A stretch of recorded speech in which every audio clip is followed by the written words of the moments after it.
Bonjour à tout le monde. Bonjour à tout le monde et bienvenue à cette conférence IDEAP sur le fédéralisme fiscal, la solidarité territoriale et la péréquation financière. Je m'appelle Giuliano Bonoli, je suis professeur de politique sociale ici à l'IDEAP. Et vous vous demandez peut-être pourquoi c'est moi qui anime cette conférence IDEAP. La raison est simple, la personne que je vais vous présenter dans un moment, notre conférencier, Daniel Belland, est un ami, est aussi un spécialiste de la politique sociale. On a travaillé ensemble à plusieurs occasions dans les décennies récentes. Daniel Belland est directeur de l'Institut d'études canadiennes à l'Université McGill à Montréal. Et il est aussi professeur de sciences politiques dans cette même université, McGill, qui est une des grandes universités anglophones de Montréal. Daniel Belland est un spécialiste reconnu de la politique sociale, comme je disais tout à l'heure. Il a publié énormément sur des thèmes divers et variés, par exemple les réformes des retraites, le rôle des idées en politique sociale, et puis plus récemment, justement, sur la dimension territoriale du lien entre le fédéralisme et la politique sociale. Mais en fait, Daniel Belland ne se limite pas à la politique sociale seulement, il s'intéresse aussi à d'autres formes de redistribution, justement les péréquations financières dans les États fédéraux, qui est une forme de redistribution au niveau territorial. Actuellement, Daniel, il effectue une tournée européenne où il en profite pour étudier la pratique de la péréquation financière dans différents États fédéraux en Europe. Et évidemment, la Suisse ne pouvait pas manquer dans cette tournée. Daniel, il est en Allemagne actuellement, mais il a fait un petit détour par la Suisse pour venir apprendre sur la Suisse, mais ce n'est pas de la Suisse qu'il va nous parler aujourd'hui. Nous avons profité de sa présence pour organiser cette conférence où il va plutôt parler du Canada, qu'il connaît bien, et de l'Australie, qu'il a aussi eu l'occasion de découvrir dans ses recherches récentes. Mais on est quand même en Suisse. En Suisse, je pense que vous êtes d'accord avec moi, en Suisse, on aime bien, quand on parle de péréquation financière, de parler de Suisse. On a un système qui est très complexe, byzantin peut-être, mais on en est très fiers. Et puis, il fallait quelqu'un qui puisse nous parler avec compétence de la péréquation financière suisse. On a choisi Nils Sogel. Pour ceux qui ne le connaissent pas, je pense que tout le monde le connaît, mais pour ceux qui ne le connaissent pas, Nils Sogel est professeur de finances publiques et directeur ici à l'IDEAP. Il a travaillé beaucoup sur la gestion financière du secteur public, la politique fiscale et budgétaire, l'analyse économique du fédéralisme. Et Nils aura la tâche de faire un peu la connexion, de faire un peu le lien entre ce que Daniel Belland va nous raconter à propos du Canada et de l'Australie et notre système suisse dans la discussion qui suivra la conférence de Daniel Belland. Et après, on aura le temps pour une discussion plus générale, en essayant de mettre tout ça ensemble, si on arrive. Et puis, si on n'arrive pas, il y aura l'apéro après, où là, je suis sûr qu'on va y arriver. Très bien. Je n'ai pas d'autres choses à ajouter. Je passe tout de suite, avec grand plaisir, la parole à Daniel Belland. Daniel.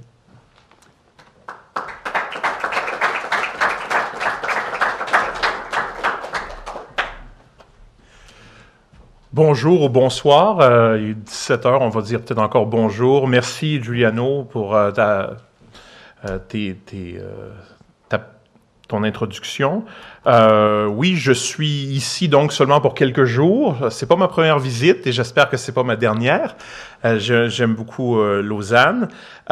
Aujourd'hui, oui, je vais parler du Canada et dans une moindre mesure de l'Australie, mais dans le but de je dirais de contribuer à un dialogue avec Nils au sujet de la Suisse. On a parlé hier, on a parlé déjà avant, et là j'espère aussi, donc je vais apprendre de vous et de Nils évidemment au sujet du système suisse, mais je vais commencer évidemment en parlant de ce que je connais, de ce que je connais le mieux. Donc ça fait quand même presque une vingtaine d'années que je travaille sur le fédéralisme fiscal, surtout la péréquation, donc la péréquation financière, pour essayer de réduire les écarts, les inégalités entre les provinces ou les cantons dans un système fédéral. Et ces travaux-là ont été faits beaucoup en collaboration avec mon collègue André Lecourt de l'Université d'Ottawa et aussi avec d'autres collègues. Et donc, je vais vous présenter quelques-unes de ces références-là à la fin de la présentation. Alors là, vous allez m'excuser.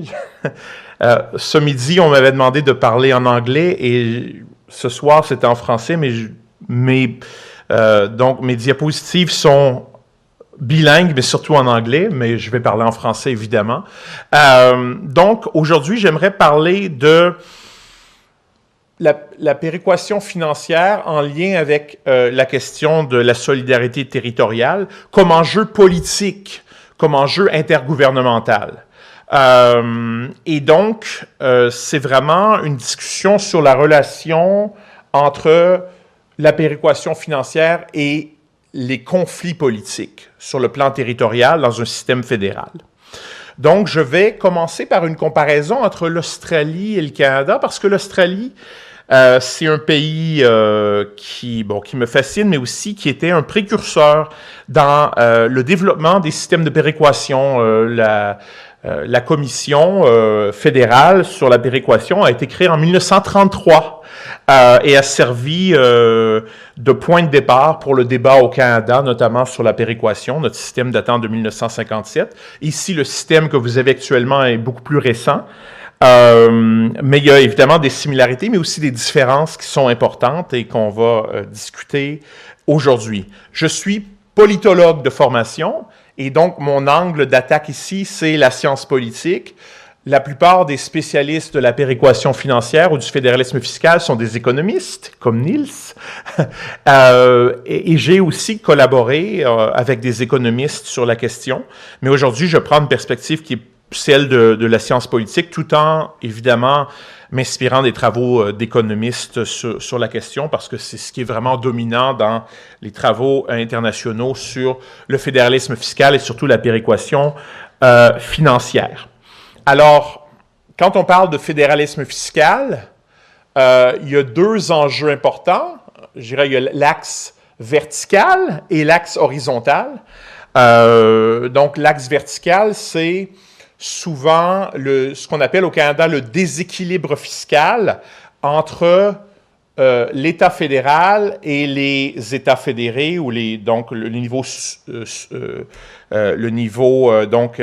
provincial ou cantonal en Suisse, donc où la capacité fiscale de l'État fédéral est plus forte que celle des entités constituantes.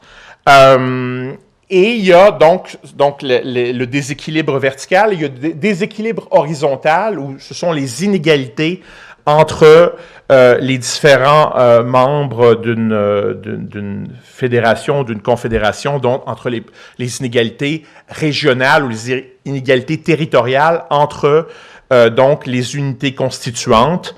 Dans le cas du Canada, ce sont les provinces. Dans le cas de la Suisse, les cantons.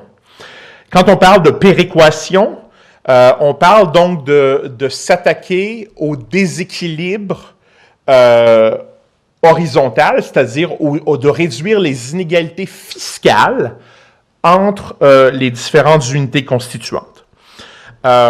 Et donc, on peut clairement comprendre cette forme de redistribution, parce que c'est de la redistribution, qui peut être plus ou moins transparente selon les systèmes. C'est une forme de solidarité territoriale, une solidarité qui peut renforcer les liens politiques, mais qui peut aussi créer ou exacerber des conflits territoriaux, comme je vais l'expliquer aujourd'hui.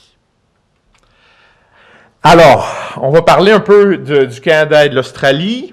On parle de deux fédérations qui sont, énormes sur le plan territorial.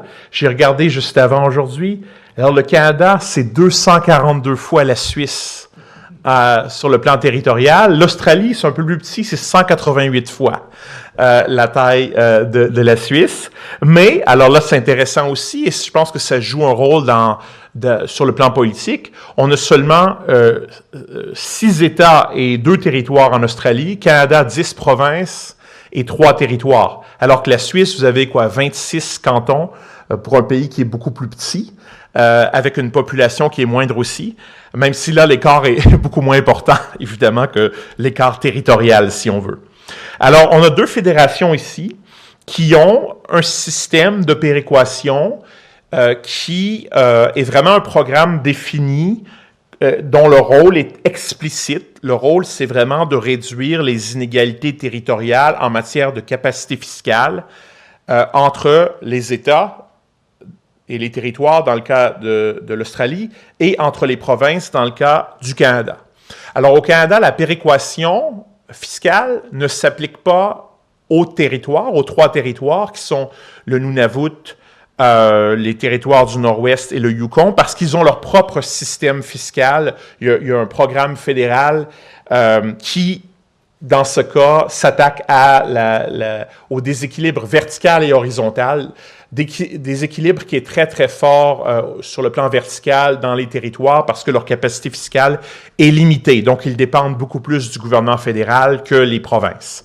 Alors, on a un système distinct pour les territoires au Canada, mais pas en Australie. Alors, en Australie, les territoires font partie de la péréquation fiscale avec les États. Les territoires en Australie, il y a le territoire, il y a le Canberra, qui est donc c'est la capitale.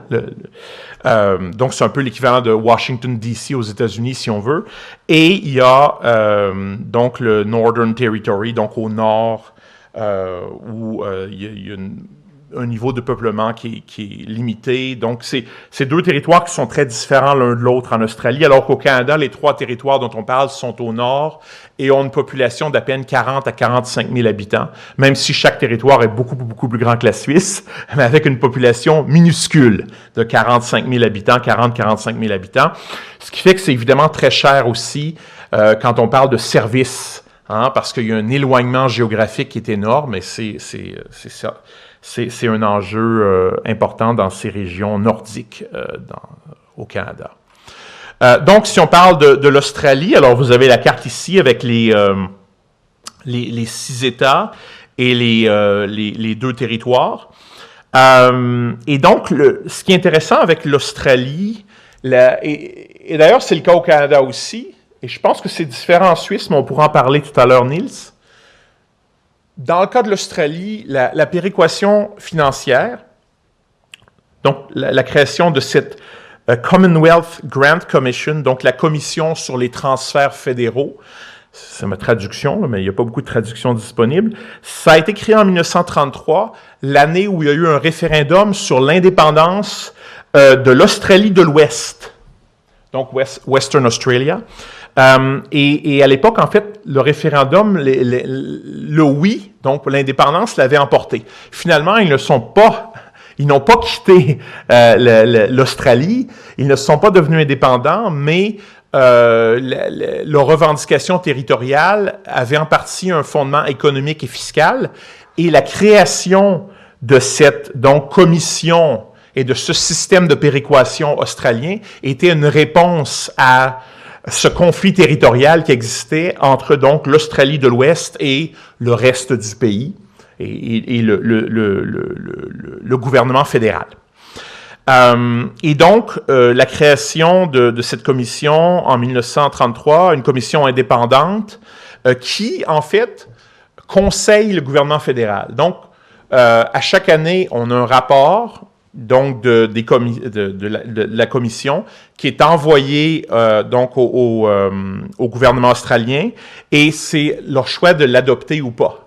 Mais dans tous les cas, le gouvernement décide d'adopter les recommandations. Donc, c'est un organisme indépendant qui fait des recommandations, n'adopte pas les recommandations, mais ça doit être adopté par le Parlement, mais normalement, c'est ce qui est fait. Et donc, on parle ici, en termes pour l'Australie, de quand même 90 milliards de dollars australiens environ. Et c'est de l'argent qui vraiment vient de la taxe de vente fédérale, GST, General Sales Tax, donc la taxe de vente fédérale. Et cet argent-là est redistribué à tous les États et aux 2 territoires, mais en fonction d'une formule de péréquation, ce qui veut dire que les États les plus riches reçoivent moins par capita que les États les plus pauvres. Donc, tous les États et les territoires reçoivent de l'argent, une partie de la taxe de vente fédérale, Mais évidemment, les États les plus riches, par exemple l'Australie de l'Ouest, qui est maintenant un État riche, qui n'était pas le cas en 1933, les choses changent, eh bien, donc ils reçoivent un pourcentage moins élevé par capita de la taxe de vente fédérale que des États moins riches comme la Tasmanie, par exemple. Donc, il y a une redistribution qui est d'ailleurs transparente, même si la péréquation, c'est très compliqué sur le plan technique. En Australie, on prend en considération la capacité fiscale des États et des territoires, leur capacité donc à extraire des ressources fiscales de leur population, de leurs entreprises, mais en même temps, on prend en considération aussi le coût en matière de services à la population. Donc, on a toutes sortes de critères qu'on prend en considération. Ça peut être, par exemple, le critère démographique, population plus âgée, le nombre d'immigrants, la population autochtone, ce qui est important en Australie comme au Canada. Et aussi, on peut prendre en considération des enjeux, par exemple, comme l'éloignement géographique, la densité de la population. Parce que ça coûte plus cher, normalement, d'offrir des services dans des régions dites éloignées. Et donc, si on est dans un État qui est petit, par exemple, comme Victoria, par exemple, ou évidemment Canberra, évidemment, les coûts ne sont pas les mêmes que si on parle de Queensland, par exemple, ou du Northern Territory. Et vous le voyez sur la carte, là, il y a des différences importantes. Donc, c'est un système qui est très compliqué, mais on a une agence indépendante, donc cette commission qui fait des recommandations à chaque année, et à chaque 5 ans, ils révisent la formule de péréquation, ils révisent leurs critères, ils voyagent à travers les États, ils discutent avec les premiers ministres des États, avec les ministres des Finances dans les États, pour leur discuter des coûts de différents services. Et donc, c'est un travail qui est un travail à temps plein et qui est très exigeant. Pour ce qui est du Canada, alors le Canada, on a 10 provinces et 3 territoires. La péréquation, le système de péréquation donc moderne, a été créé en 1957. Ce qui est intéressant, c'est que on a contemplé le modèle australien. À la fin des années 30, il y a même des spécialistes de l'Australie qui sont venus au Canada et qui ont témoigné devant une commission sur la réforme du fédéralisme. Et donc, on connaissait au Canada depuis les années 30, et ça, c'est un peu l'Empire, maintenant le Commonwealth, si on veut. Hein. Donc, évidemment, il y avait des liens quand même assez forts entre l'Australie et le Canada à cause de l'Empire et maintenant le Commonwealth. Et comme l'Australie est un précurseur, on a étudié le modèle australien de cette commission indépendante, ou cette agence indépendante, mais finalement, on a adopté un système différent, un système où c'est le ministère des Finances qui prend les décisions au sujet de la péréquation, il n'y a pas d'agence indépendante. Et aussi, notre système au Canada n'est pas... on ne redistribue pas une taxe en particulier, une taxe fédérale, comme la taxe de vente.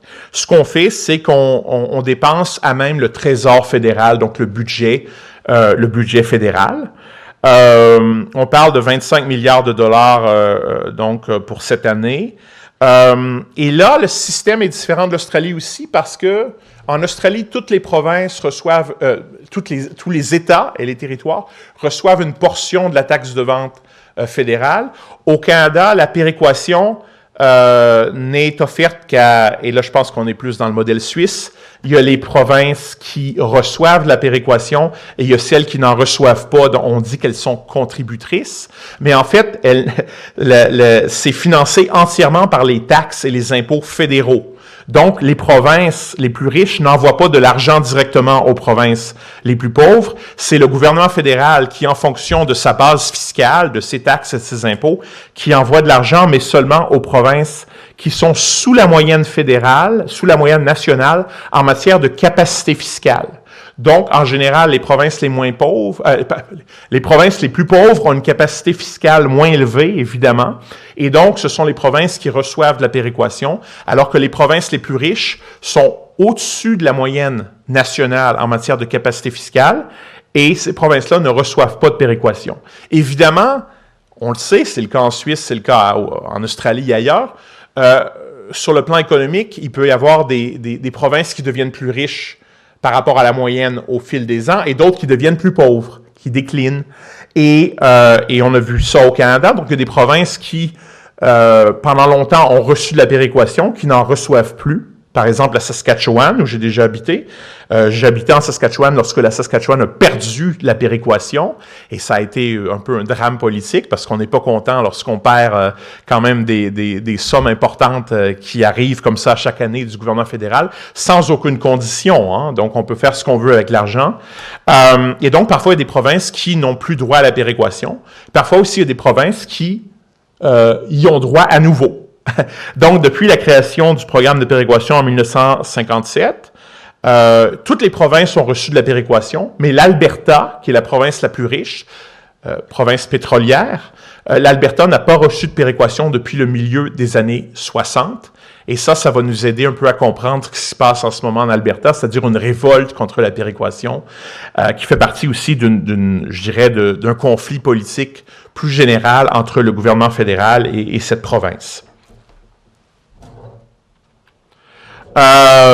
Donc, je vous explique la différence. L'Australie, le système est plus complexe parce qu'on prend en considération aussi la question du coût des services, donc les aspects géographiques, les aspects démographiques, les aspects même socio-économiques, alors qu'au Canada, c'est seulement la capacité fiscale. Ce qui fait que le système canadien est plus simple, même si, encore là, la formule de péréquation est assez complexe. Ça n'a rien à voir avec ce qu'on voit en Australie. La structure de gouvernance est différente, comme je l'expliquais. Donc, en Australie, on a une commission indépendante. Au Canada, donc, ça se fait à l'interne. Donc, le gouvernement fédéral, le ministère des Finances, mais le gouvernement au pouvoir décide. Et ça expose le gouvernement fédéral à des critiques importantes. Donc, le parti au pouvoir va être critiqué lorsque la formule de péréquation change. Donc, normalement, chaque année, on doit, comme en Australie, on doit réexaminer la formule de péréquation. On peut décider de la changer ou de la maintenir. Et si on la change, normalement, il y a de la grogne. Il y a des gens qui sont pas contents. Il y a des gens qui sont jamais contents de la péréquation, hein? Mais quand on apporte des changements à la formule de péréquation, il y a des gagnants et des perdants, et donc il y a des gens qui sont contents, mais aussi des gens qui sont fâchés, et ça crée de la bisbille sur le plan politique. Donc, on l'a vu la dernière fois, sous Stephen Harper, on avait changé la formule de péréquation, il y avait eu beaucoup de problèmes politiques. Alors, on n'a pas changé depuis. Sous Justin Trudeau, on a gardé la formule de péréquation. Même s'il y a des problèmes, même si l'économie a changé, normalement, on pourrait dire, oui, ce serait une bonne idée de réviser la formule de péréquation, mais sur le plan politique, c'est très risqué. Alors, les libéraux, donc qui sont au pouvoir depuis 2015, ont décidé de simplement reproduire la formule de péréquation existante. Je pense qu'en général, au Canada, la péréquation est plus controversée sur le plan politique qu'en Australie, même si en Australie, les États se plaignent. Les États donc comme les États plus riches se plaignent de ne pas recevoir un pourcentage assez élevé de la taxe de vente fédérale, et les États les plus pauvres aimeraient recevoir davantage d'argent. C'est quand même logique. Mais en Australie, les politiciens peuvent toujours blâmer la commission indépendante en disant, nous, on met en œuvre, on applique, on adopte les recommandations d'une commission indépendante. Non, c'est rien de partisan, et ça permet un peu quand même de limiter un peu les risques politiques, ce qui n'est pas possible au Canada. Pour ce qui est des conflits politiques, c'est sûr qu'on a vu dans l'histoire de la péréquation, le conflit territorial est central non seulement après l'adoption du système, mais souvent dans le contexte du débat sur la création d'un système de péréquation. Comme je l'expliquais en Australie, la possibilité vraiment réelle de l'indépendance, la séparation de l'Australie de l'Ouest a joué un rôle majeur. Créer, si on veut, des incitatifs politiques pour le gouvernement fédéral en matière de péréquation, donc ce conduit à la création de la commission fiscale en 1933. Il y avait aussi d'autres problèmes. C'était la Grande Dépression, donc il y avait une crise économique importante. Il y avait d'autres États qui avaient besoin aussi de davantage d'argent. Bon, pour ce qui est du Canada, il y a toujours la question de l'accommodement du Québec. Le Québec, qui d'ailleurs reçoit de la péréquation depuis la création du système en 1957, comme d'autres provinces, comme le Nouveau-Brunswick ou le Manitoba, mais on parle beaucoup plus du Québec parce que c'est la province la plus grosse sur le plan démographique qui reçoit de la péréquation depuis 1957. Alors que l'Ontario, par exemple, c'est la province la plus populeuse, mais elle reçoit de la péréquation de façon intermittente et souvent de façon limitée, parce qu'elle est soit très proche de la moyenne nationale, alors que le Québec est plus en dessous. Et donc, ça crée un système où le Québec est souvent pointé du doigt, surtout par les provinces de l'Ouest, surtout l'Alberta, où on dit « Ah oui, le Québec, tout cet argent va au Québec ». En fait, par capita, le Québec reçoit moins que le Nouveau-Brunswick ou le Manitoba, qui sont des provinces avec une population moindre. Mais en termes bruts, évidemment, le Québec reçoit plus d'argent. Alors, dans un pays comme le Canada, où il y a des tensions régionales, parfois on accuse le gouvernement fédéral d'essayer de plaire aux électeurs québécois, qui ont quand même un poids important, ou de plaire ou de répondre à des menaces séparatistes ou souverainistes au Québec. Et donc, l'enjeu territorial est important. C'est important en 1957 parce qu'on a créé le système de péréquation en partie parce que le Québec était sorti. On avait j'ai écrit avec André Lecourt un article à ce sujet et aussi un article sur la situation séparé sur la situation en Australie de l'Ouest. Mais il y avait un système des ententes fiscales qui avaient été signées durant la guerre. Le Québec était sorti de cette entente fiscale-là et était aussi en même temps sorti de la redistribution horizontale qui existait à travers ce système. Et donc, on a créé la péréquation en partie pour accommoder le Québec. C'est vraiment une question d'accommodation. Mais aussi, au fil du temps, la péréquation est devenue très, très importante sur le plan politique et économique dans les provinces de l'Atlantique. Donc, dans l'est du pays, qui sont des provinces en général qui sont plus pauvres, qui ont, pendant longtemps, l'économie était centrée sur les pêches, ou l'industrie forestière. C'est des provinces qui aussi ont, surtout les provinces maritimes, donc le Nouveau-Brunswick, l'île du Prince-Édouard et la Nouvelle-Écosse, qui dépendent quand même depuis 1957 des paiements de péréquation. Alors, il y a le côté des provinces donc les plus pauvres qui reçoivent de la péréquation, et de l'autre côté, évidemment, il y a des provinces plus riches, et surtout quand on parle de l'Australie et du Canada, c'est les ressources naturelles qui sont vraiment un facteur très important. Donc, on a les mines, par exemple, dans Queensland et dans l'Australie de l'Ouest. Et au Canada, c'est le pétrole qui est vraiment essentiel, et la province la plus riche, qui est aussi la grande province productrice de pétrole, c'est l'Alberta. Et donc, c'est pas surprenant que la grogne concernant la péréquation et la remise en question de la solidarité territoriale, qui est centrale quand on parle des débats sur la péréquation financière, que ces critiques-là envers la péréquation proviennent beaucoup de ces provinces riches. Et là, je me tourne vers le Canada et l'exemple de l'Alberta parce que c'est un enjeu important en ce moment. Je pense que un enjeu qui, je pense, doit être discuté ici, quand on parle de l'Alberta, c'est que c'est une province conservatrice. Au plan fédéral, on vote en général pour les conservateurs. Donc, on a une grande majorité des députés fédéraux en Alberta sont conservateurs. Et le gouvernement au pouvoir depuis 2015, il est libéral. On n'a pas de coalition au Canada. En général, au fédéral, on n'en a pas. Donc, on a un parti au pouvoir. Parfois, il y a un gouvernement minoritaire. On a l'appui d'un parti d'opposition pour les votes importants, mais c'est vraiment l'enjeu partisan est essentiel ici. Donc, l'Alberta, il y a l'idée un peu que le gouvernement fédéral s'occupe beaucoup du Québec, de l'Ontario, mais pas beaucoup des provinces de l'Ouest, surtout de l'Alberta. Il y a l'idée que l'Alberta est menacée par les politiques environnementales du gouvernement fédéral. Donc, l'industrie pétrolière serait menacée. Et donc, un aspect existentiel, si on veut, donc défendre l'économie albertaine contre le gouvernement fédéral.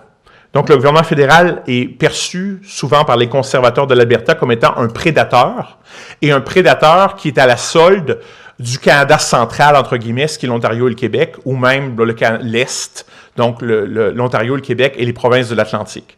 Et donc, il y a l'idée qu'on parle même d'aliénation de l'Ouest, mais surtout c'est de l'aliénation de l'Alberta, où il y a l'idée, au fond, que le pouvoir réside au centre du pays et que les provinces de l'Ouest, surtout l'Alberta, mais aussi la Saskatchewan, par exemple, ne reçoivent pas ne sont pas respectées par le reste du pays, n'ont pas autant de pouvoir d'influence politique qu'ils devraient en avoir, et aussi que tout ça se fait, donc ils ont moins de pouvoir politique et qu'en même temps,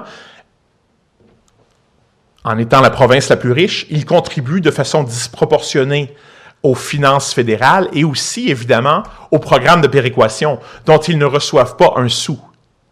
Donc, je dirais, ce sentiment d'aliénation territoriale, ce sentiment de frustration.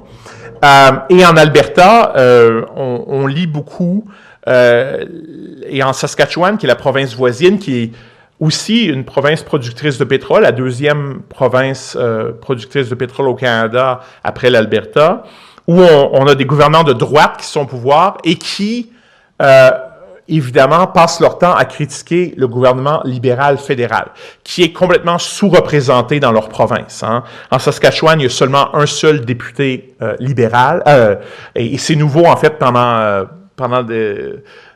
quelques années, il n'y avait aucun député libéral en Saskatchewan. Donc, il y a cette idée donc, que le gouvernement fédéral ne sert pas les intérêts de leur province et nuit à l'exploitation des ressources naturelles, le pétrole, mais aussi le gaz naturel et d'autres ressources naturelles. Et donc, ces provinces-là doivent se battre non seulement contre le gouvernement fédéral pour protéger leurs industries, mais aussi contre certaines provinces, surtout le Québec. Alors, le Québec, c'est une province qui est considérée par les conservateurs de l'Ouest comme une province qui, en fait, a utilisé les référendums et l'idée d'indépendance pour obtenir plus de pouvoir. Et donc, et en même temps, c'est une province qui est assez à gauche sur le plan environnemental. Et donc, par exemple, il y a des politiciens au Québec qui s'opposent à des projets de pipeline, par exemple, qui pourraient traverser la province. Et donc, il y a du ressentiment envers le Québec parce que le Québec reçoit de la péréquation depuis 1957, mais en même temps, le Québec soutient des politiques économiques ou environnementales qui seraient néfastes aux intérêts de l'Ouest et surtout de l'Alberta et de la Saskatchewan. Et ça, c'est pas nouveau. Lorsque le père de Justin Trudeau était au pouvoir, Pierre Elliott Trudeau, dans les années 70, au début des années 80, il avait créé un programme national de l'énergie qui était très impopulaire en Alberta. Et donc, cette idée un peu que les libéraux, quand ils sont au pouvoir au niveau fédéral, ce sont des prédateurs et qu'ils prennent des mesures qui sont en fait néfastes donc sur le plan économique. Et il y a un sentiment, donc, oui, d'aliénation. Et la péréquation, ça devient une cible de choix parce que je vais revenir à ça. La péréquation, c'est un programme donc auquel l'Alberta et depuis quand même assez longtemps la Saskatchewan contribue sans rien recevoir. Si on regarde les sondages, on avait étudié ça avec Olivier Jacques et André Lecourt, on avait étudié les sondages qui traitent de la question du fédéralisme fiscal, de la péréquation. Il y a souvent une corrélation dans l'Ouest, en Alberta par exemple, entre le ressentiment politique envers le Québec et l'opposition envers la péréquation. Donc, on associe le Québec à la péréquation. Et ce qui est intéressant, et donc, s'opposer à la péréquation ou même promouvoir ou, discuter publiquement la possibilité de démanteler la péréquation, c'est une façon de s'attaquer au gouvernement fédéral, mais aussi au Québec, qui est considéré comme étant la province qui en reçoit le plus de façon brute, comme je l'expliquais. Alors là, dans ce contexte où donc les libéraux étaient au pouvoir et très impopulaires en Alberta, le premier ministre conservateur donc de la province, Jason Kenney, a organisé un référendum. Je dis non suisse parce que vous connaissez bien les référendums ici. On n'a pas tellement de référendums au Canada, beaucoup moins qu'en Suisse, mais il a organisé un référendum sur la péréquation en 2021 lors des élections municipales. Et donc, il avait posé la question aux gens. Ici, c'est donc le libellé de la question. C'est l'idée, au fond, est-ce que vous êtes en faveur d'éliminer la clause sur la péréquation de la Constitution fédérale? Évidemment, l'Alberta ne peut pas faire ça de façon unilatérale, parce qu'il faut l'accord des autres provinces et du gouvernement fédéral pour faire ça. Donc, ce n'était pas une question qui était, disons, qui pouvait, je dirais, conduire à des changements réels sur le plan constitutionnel, mais c'était un message qu'on voulait envoyer au gouvernement fédéral, au reste du pays et aussi au Québec, en leur disant, nous, on en a assez, on veut vraiment du changement, le statu quo n'est pas acceptable. Et donc, oui, il y a eu la majorité des gens qui ont voté oui à ce référendum, mais ça n'a eu aucune conséquence sur le plan politique parce qu'il y avait un taux de participation qui était très bas. Et puis, le gouvernement fédéral a dit, ça n'a pas de validité constitutionnelle.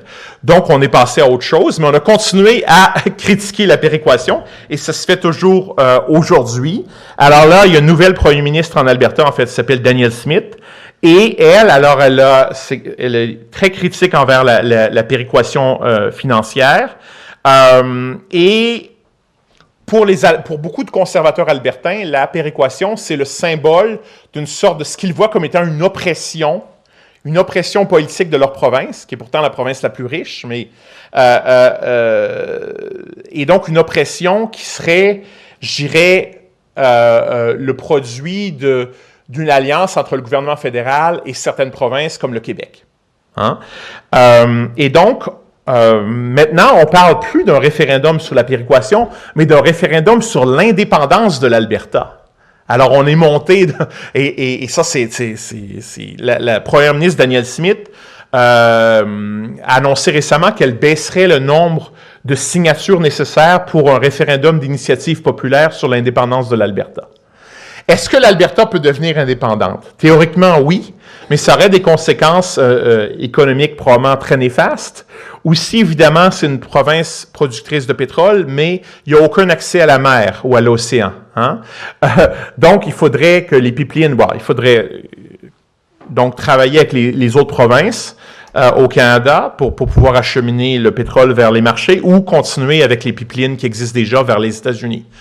Mais à terme, certains disent qu'en fait, l'indépendance de l'Alberta, si ça se produisait, ça pourrait probablement conduire graduellement à peut-être l'Alberta pourrait devenir le 51e État. Alors, vous savez, Donald Trump parle du Canada comme 51e État, mais il y a un républicain, justement, récemment, qui a dit peut-être que le Canada, non, mais l'Alberta, peut-être, pourrait être le 51e État, pas le Canada dans son entier. Bon, là, c'est de la spéculation. Je ne sais même pas s'il va y avoir vraiment un référendum sur l'indépendance de l'Alberta, mais il y a beaucoup de conservateurs albertains qui pensent que le Québec a beaucoup de pouvoir, en partie parce qu'il y a eu des référendums, 2 référendums sur l'indépendance du Québec.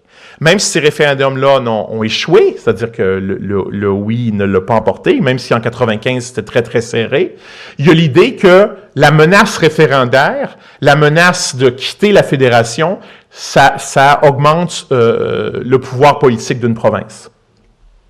Hein? Donc, c'est un peu la stratégie actuelle. Et il y a une partie de la base politique de ce parti-là, conservateur en Alberta, qui est un parti quand même assez populiste, où on dit, écoutez, nous, parce que vous savez le contexte, les libéraux restent au pouvoir, ils ont été réélus. Mark Carney a remplacé Justin Trudeau, mais c'est les libéraux qui sont toujours au pouvoir. Et évidemment, les Albertains ont élu une grande majorité de députés conservateurs. Et donc, il y a ce ressentiment-là par rapport au gouvernement fédéral qui est coloré par l'identité partisane, donc sur le plan les conservateurs par rapport aux libéraux. Alors, on est dans une situation où il y a tout le débat sur Trump et le 51e État et la guerre commerciale avec les États-Unis, mais à l'interne, on a aussi maintenant ce débat sur l'unité nationale, comme on dit au Canada. Maintenant, l'accent n'est pas tellement sur le Québec. Pendant des décennies, c'était le Québec qui était au cœur de la question nationale au Canada. Mais l'Alberta est devenu maintenant, je dirais, la vedette de ce débat-là, probablement de façon temporaire.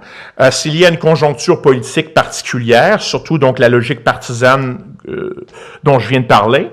Mais on a un programme de péréquation qui est devenu vraiment il y a des critiques vraiment véhémentes envers la péréquation. Et la solidarité territoriale au Canada, mais ces critiques-là sont liées à des enjeux plus importants en matière de politique environnementale, de construction de pipelines. On accuse le gouvernement fédéral, le Québec et d'autres provinces de ne pas soutenir des initiatives économiques, notamment la construction de pipelines qui bénéficieraient à l'Alberta.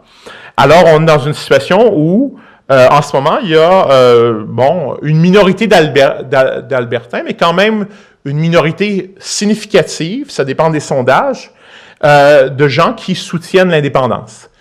Mais encore là, on n'a pas de référendum, c'est pas encore planifié, est-ce que ça va se produire? La première ministre Danielle Smith joue avec cette idée-là pour satisfaire sa base politique, mais on ne sait jamais lorsqu'on lance un référendum sur un enjeu comme ça. On n'a qu'à penser à Brexit, par exemple, hein? David Cameron se pensait un peu, jouait le jeu, ou dit « Oh oui, moi je suis contre le Brexit, mais je vais vous laisser avoir un référendum. » Danielle Smith dit la même chose. « Moi je suis contre l'indépendance de l'Alberta, mais si vous voulez un référendum sur l'indépendance de l'Alberta, on va avoir un référendum. » Ça, c'est un jeu dangereux. C'est peut-être pas la roulette russe, c'est peut-être la roulette albertaine, je sais pas. Mais je pense que c'est un enjeu important et le gouvernement Carney. Donc, aujourd'hui, en ce moment même, le roi, d'ailleurs, Charles III, est en train de lire le discours du trône à Ottawa. C'est seulement la 3e fois, depuis la création du pays en 1867, que le monarque, le roi du Canada, lit le discours du trône, qui est donc le début d'une nouvelle session du Parlement. Et donc, il y a l'unité nationale, la souveraineté du Canada sont des enjeux importants par rapport à la situation aux États-Unis avec Trump. Mais la péréquation au Canada est maintenant un enjeu significatif dans un débat sur l'unité nationale, surtout en ce qui concerne l'avenir et le statut de l'Alberta et dans une moindre mesure de la Saskatchewan au sein du Canada. Donc, la péréquation financière qui est un enjeu, pour beaucoup de gens, c'est très technique. C'est complexe, mais c'est souvent, dans le débat politique, en tout cas au Canada, c'est réduit à des formules très simples et c'est aussi réduit à des enjeux partisans et des enjeux, je dirais, qui sont idéologiques et qui sapent le principe même de la solidarité territoriale au nom d'enjeux économiques et politiques qui sont, je dirais, autonomes par rapport à la solidarité territoriale en tant que telle. Merci.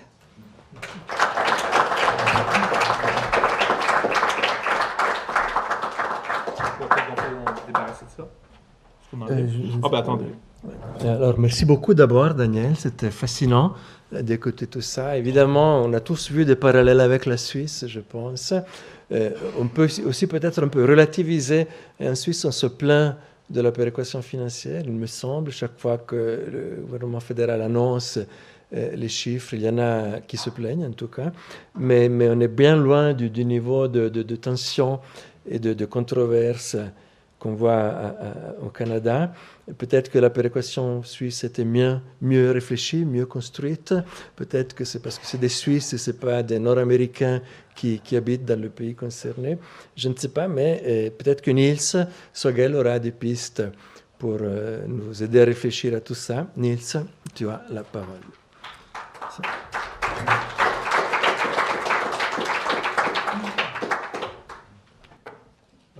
Merci Daniel pour ta présentation, j'ai beaucoup apprécié. On a eu un échange hier après-midi, ce qui m'a permis un peu de me préparer, parce que j'aime pas aller au front sans biscuit. Je sais à peu près ce que je vais raconter, mais je peux commencer par le commencement et par ce que Giuliano a dit. Les Suisses sont fiers de leurs institutions, sont fiers de la péréquation financière. Et c'est vrai, les Suisses sont fiers de leurs institutions. Et leurs institutions, à leurs yeux, en tout cas aux yeux suisses, sont de bons produits d'exportation, comme le chocolat, comme les montres, comme le frein fédéral à l'endettement. Et il y a aussi probablement le dispositif péréquatif qui a été mis en place en 2008, qui serait aussi un bon dispositif péréquatif. Alors, je vais m'exprimer sous le contrôle des personnes qui sont dans la salle, parce qu'il y a des personnes qui sont au moins aussi qualifiées que moi, ou qui seraient au moins aussi qualifiées que moi pour en parler. Je pense à Christian Goba, qui a suivi depuis longtemps le dossier de la péréquation au niveau fédéral. Je pense à Fabio Capelletti et l'équipe du service des communes du canton de Vaud, qui sont aussi les architectes du système péréquatif en vigueur, ou qui va être mis en vigueur au niveau intercommunal. Donc c'est un produit d'exportation, le système péréquatif de la Confédération, mais c'est aussi un produit d'importation, parce que le système qui a été mis en place au niveau fédéral à partir de 2008, a été aussi une source d'inspiration pour beaucoup de systèmes péréquatifs à l'intérieur même des cantons, notamment parce que, contrairement à ce que tu as présenté, Daniel, par rapport au système canadien, mais aussi un petit peu en s'inspirant, mais quand même en complétant le système qu'on voit à l'œuvre en Australie, il y a en Suisse ces trois piliers. On a les 3 Suisses en Suisse, hein. On a les 3 niveaux institutionnels, et puis on a les 3 piliers de la péréquation, avec la péréquation des ressources, la péréquation selon la compensation des charges géotopographiques, et puis 3e pilier, le système de compensation des charges sociodémographiques. Donc toutes les bonnes choses vont par 3, dit-on, pas seulement à Rome avec la Sainte Trinité, mais aussi en Suisse avec ces 3 piliers de la péréquation. Et puis ces 3 piliers, ils véhiculent aussi des valeurs qui sont suisses. Il y a la valeur du principe de l'équivalence, hein. Le décideur doit être le payeur. Et en matière de compensation des charges sociodémographiques et puis géotopographiques, on a l'illustration de ce principe de l'équivalence. Celui qui décide est aussi celui qui paye. Si la Confédération fixe des normes au canton, elle doit en particulier faire en sorte qu'elle paye une partie des coûts nécessaires à pouvoir respecter ces normes en matière de fourniture des services publics. Premier principe, donc principe d'équivalence. Et puis deuxième principe, qui est quand même, aussi tu l'as dit, hein, tu as parlé de solidarité territoriale, en Suisse on parle de solidarité confédérale. C'est la même chose. C'est la même chose.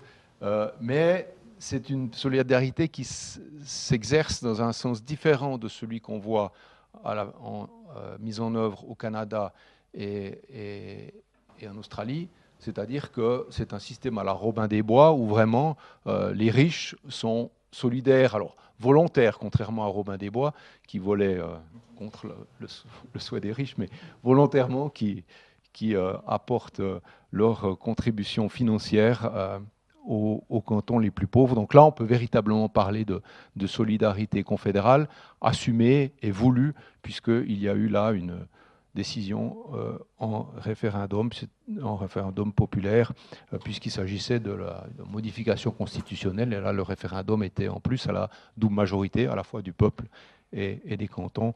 Et cette double majorité a été emportée haut la main.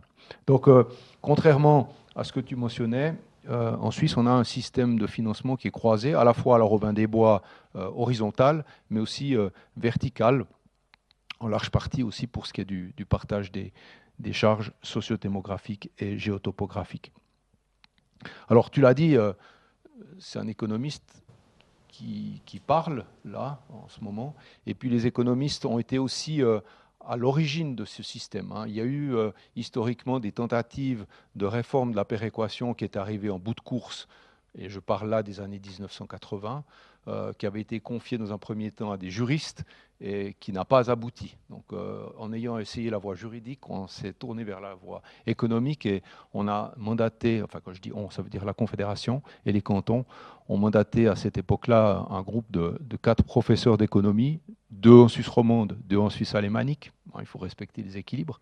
Et puis ces professeurs d'économie sont venus avec la solution qu'on connaît à l'heure actuelle, ces 3 piliers auxquels je faisais allusion tout à l'heure. Et en Suisse, on se hâte lentement.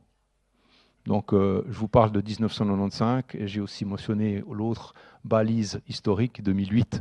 Donc, on voit que le système a pris du temps à maturer, presque 20 ans, enfin, une bonne quinzaine d'années. Voilà. Et donc, l'économiste que je suis souhaitait aussi mettre en évidence l'avantage que la Suisse a sur le Canada et l'Australie, pas seulement le chocolat et les montres, mais c'est l'atomicité du marché. Tu as dit Canada, 10 provinces, Australie, je crois 6 États. Hein, donc en Suisse, ben, on a, tu l'as dit aussi, tu l'as rappelé, 26 cantons. Et les économistes aiment l'atomicité. Donc là, on est plus proche d'un système où un marché peut fonctionner. Donc, et un marché fonctionne en termes de concurrence fiscale en Suisse beaucoup mieux que dans d'autres fédérations. Et donc, ce marché aussi fonctionne quand il s'agit d'éviter les trop fortes coalitions. Donc, il y a eu des coalitions qui se sont formées pour mettre en place le système de péréquation financière, c'est normal, mais ces coalitions étaient un peu plus atomisées qu'on pourrait le voir à l'œuvre au Canada notamment. Donc il y a eu en Suisse ce qu'on a appelé l'alliance de granit entre le Valais, les Grisons et puis probablement Berne aussi, hein, donc qui se sont ligués pour faire en sorte que le pilier des charges géotopographiques soit d'un poids équivalent à celui des charges sociodémographiques, qui est plutôt le pilier des cantons plus urbanisés. Mais enfin, le marché a quand même bien fonctionné. Et ça me permet de dire ici que ceux qui viennent de temps en temps, et les journaux aiment s'en faire l'écho, avec des propositions d'une Suisse à 10 provinces ou à 10 cantons, ben ceux-là font fausse route. Non seulement parce que la Suisse romande y perdrait beaucoup, parce que généralement on veut faire une région romande contre plusieurs régions suisses alémaniques, donc du point de vue de l'équilibre politique, c'est pas top. Mais donc cette idée de réduire le nombre de cantons en Suisse me paraît être une fausse bonne idée. On parle évidemment des limites du fédéralisme, on en a parlé au moment du Covid. Le système fédéraliste a atteint ses limites, mais c'est pas en réduisant le nombre de cantons qu'on va éloigner la limite. Évidemment, la péréquation, c'est un marché politique, et tu es politologue, donc tu as beaucoup mis l'accent là-dessus dans ce que tu as présenté. Et en Suisse, ben, évidemment, la politique a son mot à dire, comme partout. Elle a eu son mot à dire au moment de la conception du système, et c'est bien, parce que quand on parle de solidarité, il y a des normes et des valeurs sociales qu'il s'agit de véhiculer, et qui peut mieux les véhiculer que les partis politiques à travers leurs représentants. Donc ça, c'est une chose qu'on doit respecter. C'est aussi une bonne chose que ces marchés politiques se rouvrent de temps en temps. Et tu l'as dit, de loin en loin, à la fois au Canada et en Australie, c'est rediscuté. En Suisse, c'est aussi rediscuté. Parfois c'est changé, parfois c'est pas changé. Donc il y a eu une première réforme après la mise en œuvre en 2008, en 2020 de mémoire, puis ensuite un peu plus récemment en 2024. Donc de loin en loin, on rouvre la discussion, mais la discussion, elle se rouvre pas chaque année. C'est-à-dire qu'une fois que les règles du jeu sont fixées, et bien ensuite c'est à l'administration que revient la charge de mettre en œuvre les équations, le système d'équations et les modalités qui ont été retenues, sans qu'au moment de la discussion sur qui reçoit quoi chaque année, ce soit une discussion qui devienne politique. Cela dit, ben, il y a toujours une discussion politique au moment où le dossier se rouvre, et il y a dans les textes légaux des dispositions évaluatives. Et donc là, ce n'est pas une commission qui fait le travail, comme tu l'as mentionné. Ce sont souvent des experts externes qui sont mandatés par l'administration fédérale des finances et par la conférence c'est des gouvernements cantonaux, des directeurs cantonaux des finances qui s'en chargent. Donc c'est ces experts-là qui font des propositions, puis ensuite ces propositions sont discutées tant au niveau de la Confédération qu'au niveau intercantonal. Et précédemment, ce qui est intéressant, c'est que ces discussions prenaient place juste avant les élections générales fédérales. Et donc, à l'intérieur des cantons, c'était un bon sujet pour se profiler en politique intérieure, pour être élu quand on était candidat au Conseil national ou au Conseil des États, que de dire soit on n'obtient pas assez quand on est canton bénéficiaire, soit on paye trop quand on est un canton contributeur. Donc ça, c'était la règle du jeu. Et ensuite, le moment de l'évaluation a été déplacé pour ne pas correspondre à cette période un peu chaude politiquement, qui est la campagne électorale en vue d'une éventuelle élection au Conseil national ou au Conseil des États. Et puis alors là, les contributeurs avaient le discours standard. On paye trop, on paye à des cantons qui utilisent la manne péréquative pour nous faire concurrence fiscale. C'est quand même un comble. Alors même que c'était une des raisons d'être de l'introduction de cette nouvelle péréquation fédérale, c'est de faire en sorte que le système anciennement était arrivé à bout de course, où on voyait que les écarts continuaient à croître entre les cantons les plus riches et les plus pauvres, les écarts notamment en termes de pression fiscale, et la péréquation financière fédérale, même si ça n'a pas été dit tel quel, avait quand même pour but de réduire les disparités de pression fiscale entre les cantons. Je ne dis pas qu'elle est réussie complètement, mais en tout cas, les choses sont stabilisées. Enfin, plus ou moins stabilisées, parce que c'est vrai que la concurrence fiscale, elle a beaucoup fait rage au sein des cantons de Suisse centrale, qui sont des cantons alémaniques. Donc voilà, les discours des contributeurs allaient tous dans le sens concurrence fiscale. Et puis il y avait un peu la même idée qu'avec l'Alberta, qui se trouve aussi à l'ouest, Alberta, province de l'Ouest, canton de Genève, canton de l'Ouest. Et les Genevois n'aiment pas payer autant. C'est quand même un des tout gros cantons contributeurs de la péréquation financière. Donc il y a aussi cette idée d'aliénation qu'on pourrait voir dans les discours genevois. Alors, c'est pas récent, parce qu'il y a eu, les vieux de l'étape se souviendront qu'à la fin des années 80, quand il y a eu ce boom immobilier à Genève, il y avait quelques voix qui se sont élevées du côté de Genève qui disent on veut quitter la Confédération parce qu'on est suffisamment riche pour vivre tout seul. Quelques années plus tard, c'était 2002, ils sont revenus un peu en arrière, puisqu'il y a eu même un référendum, vous en souvenez, pour savoir si Genève ne devait pas fusionner avec Vaud. Donc ça a fait long feu. Mais enfin, la question se pose du côté de Genève, aux yeux de certains en tout cas, de savoir finalement, on est toujours parmi les payeurs, et on est toujours un des gros payeurs, et puis les gros bénéficiaires, c'est toujours les mêmes, c'est Berne, enfin voilà, donc plus à l'est. Voilà. Et puis les bénéficiaires disent, dans leur canton, quand il s'agit de faire campagne, finalement, on ne reçoit pas assez.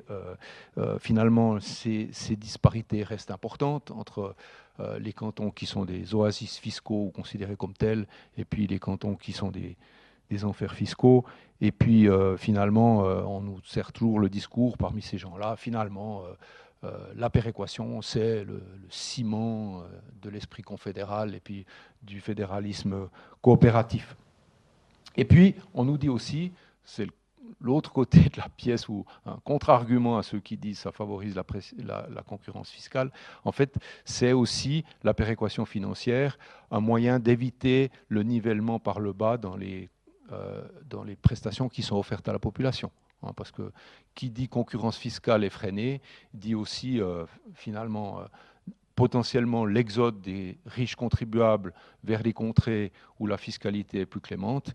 Et puis quand il y a un exode des bons contribuables, on reste dans le canton avec les mauvais, si j'ose utiliser bon et mauvais dans ce sens-là, en tout cas les contribuables plus modestes. Et puis ces contribuables modestes rapportent peu de recettes fiscales. Et donc, qu'est-ce qu'on fait pour arriver à boucler le budget ? Eh bien, on coupe dans les prestations. Donc, cette concurrence vers le bas, et ce nivellement par le bas, race to the bottom, en anglais, la péréquation permet de l'éviter. Et puis, alors, il y a des cantons qui sont évidemment toujours à dire on est différent. Tous les cantons sont différents.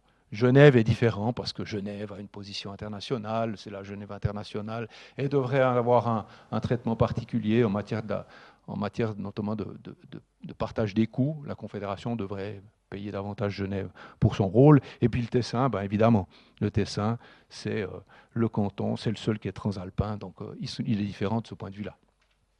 Le canton du Jura est aussi différent, c'est aussi un canton qui est plus périphérique que les autres. Enfin, bon, bref, on peut continuer les choses comme ça. Voilà. Alors, je veux pas prolonger exagérément, Giuliano, si tu permets, pour qu'on puisse donner la parole à la salle, parce que j'ai dit que dans la salle, il y a des personnes qui s'y connaissent au moins aussi bien que moi et qui ont au moins autant de choses à dire que moi. J'en suis sûr.